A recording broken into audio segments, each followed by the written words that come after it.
السلام علیکم جی dear business partners, امید ہے آپ سب لوگ خیریت سے ہوں گے جی۔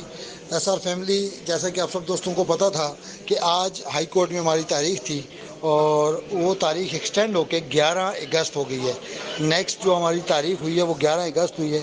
ہیئرنگ کے دوران کافی ساری چیزیں ڈسکس ہوئیں، وہ تو اتنی لمبی ڈیٹیل تو یہاں پہ شیئر کرنا مناسب نہیں ہے، لیکن مختصراً یہ کہ آپ کی دعائیں رنگ لا رہی ہیں اور انشاءاللہ جو چیزیں ہمارے سامنے جو لوگ وہاں موجود تھے انہوں نے دیکھی اور سنی، وہ یقیناً ہمارے حق کی تھی، اور اللہ نے چاہا تو جو 11 اگست ہوگا وہ ہمارا انشاءاللہ فتح کا دن ہوگا، ہماری جیت کا دن ہوگا، یقیناً اللہ کے حکم سے اور آپ سب کی دعاؤں سے، کیونکہ یہ سیف الرحمان نیازی کا کیس نہیں ہے، یہ یقیناً یہ 5 لاکھ 5.5 لاکھ لوگ کنورٹ ہو جاتے ہیں، 5.5 لاکھ لوگ 25 لاکھ لوگوں میں، کیونکہ ہر انسان کے ساتھ 4-5 لوگوں کا ایک گروپ ہے، فیملی ممبرز ہیں، تو یہ سب کی دعاؤں کا صلہ ہے کہ الحمدللہ ہم بڑے قریب جا چکے ہیں اس کیس کے، جہاں سے ہمیں الحمدللہ ہمارے حق میں فیصلہ ہو، یقیناً اللہ نے چاہا تو ضرور ہوگا۔ باقی آپ سب کی دعائیں اسی طرح جاری اور ساری رہنی چاہیے، دعاؤں کا سلسلہ آپ جاری رکھیں، اور انشاءاللہ زندگی رہی تو 11 کو آپ کو بڑی اچھی گڈ نیوز دیں گے۔ باقی جو ڈیٹیل